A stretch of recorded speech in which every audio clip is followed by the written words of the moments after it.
Hello everyone, special रेसिपीमध्ये आपल्या सर्वांचं स्वागत आहे। तर आज आपण बनवणार आहोत अगदी चटपटीत, चमचमीत परंतु तितक्याच पौष्टिक अशा तिखट शेवया। तर इथे कढईमध्ये मी थोड्याशा शेवया घेतलेल्या आहेत। गॅसची फ्लेम अगदी कमी ठेवलेली आहे आणि आता आपण यामध्ये थोडंसं तेल घालणार आहोत। मंद आचेवरती आपण या शेवया अगदी छान अशा भाजून घेणार आहोत। फ्लेम अगदी लो ठेवायची आहे, नाहीतर शेवया जळण्याची शक्यता असते।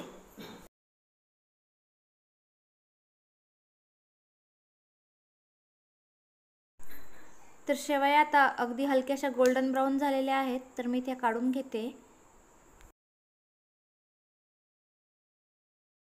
इथे आपण कढईमध्ये परत थोडंसं तेल घेतलेलं आहे। आता यामध्ये मी पाव चमचा मोहरी घातलेली आहे, अर्धा चमचा जिरे घातलेले आहे। आता यामध्ये पाव चमचा हिंग घातलेला आहे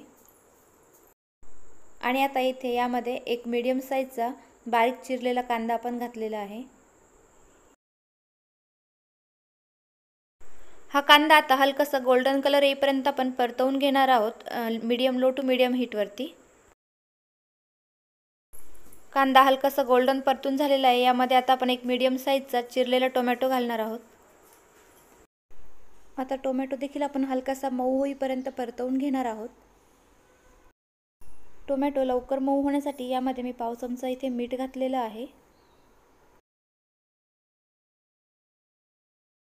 आता इथे 3 हिरव्या मिरच्या बारीक कट करून घेतलेल्या आहेत मी। तुम्ही बघू शकता आता आपला टोमॅटो अगदी छान परतला गेलेला आहे। आता यामध्ये आपण कट केलेल्या हिरव्या मिरच्या घालणार आहोत। त्यातच आता चिरलेली थोडीशी कोथिंबीर घालूया। हिरवी मिरची आणि कोथिंबीर अगदी 1 मिनिट आपण परतवून घेणार आहोत।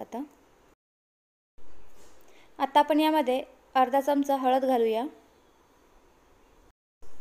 व्यवस्थित मिक्स करून घेऊयात आणि आता यामध्ये आपण 1 ते 1.5 ग्लास साधारण पाणी घालणार आहोत। इथे 1.5 ग्लास पाणी मी ओतलंय। त्यानंतर इथे यामध्ये अर्धा लिंबाचा रस आपण घातलेला आहे। आता यामध्ये चवीप्रमाणे मीठ घालूया। इथे अर्धा चमचा आता साखर घालूया। आता या मिश्रणाला एक उकळी येऊ द्यायची आहे आपल्याला। आता 5 मिनिटे झालेली आहे। तुम्ही बघू शकता या पाण्याला अगदी छान उकळी आलेली आहे। आता यामध्ये आपण सर्व शेवया सोडूयात।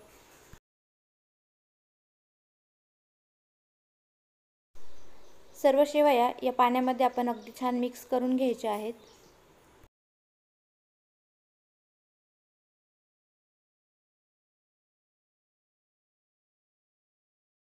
मिश्रण व्यवस्थित मिक्स केल्यानंतर आता यामध्ये यावरती आपण झाकण ठेवणार आहोत। एक 10 ते 15 मिनिटे वाफ काढणार आहोत। गॅसची फ्लेम अगदी लो ठेवायची आहे। 15 मिनिटे झालेली आहे। आता आपण चेक करूयात शेवया झाल्या की नाही। वाव, अगदी छान झाले आहेत आपल्या शेवया। तुम्ही बघू शकता अगदी मस्त वाफ निघालेली आहे। छान सुकलेल्या आहेत। त्यातलं पाणी जे आहे ते पूर्ण पाणी सुकलेलं आहे। एकदा मिक्स करून घेऊया आणि या शेवया आता आपण प्लेटमध्ये सर्व करूया। इथे प्लेटमध्ये मी शेवया काढून घेतलेल्या आहेत आणि त्यावरती अगदी थोडीशी कोथिंबीर घातलेली आहे। तुम्ही बघू शकता आपले नूडल्स, आपले शेवया अगदी छान झालेले आहेत। अगदी पौष्टिक आणि पोटभरीचा नाश्ता आपला रेडी झालेला आहे। तर असा माझा हा व्हिडिओ तुम्हाला कसा वाटला हे नक्की कळवा। माझ्या व्हिडिओला एक लाईक, शेअर आणि सबस्क्राईब जरूर करा आणि माझा व्हिडिओ बघितल्याबद्दल, शेवटपर्यंत बघितल्याबद्दल धन्यवाद।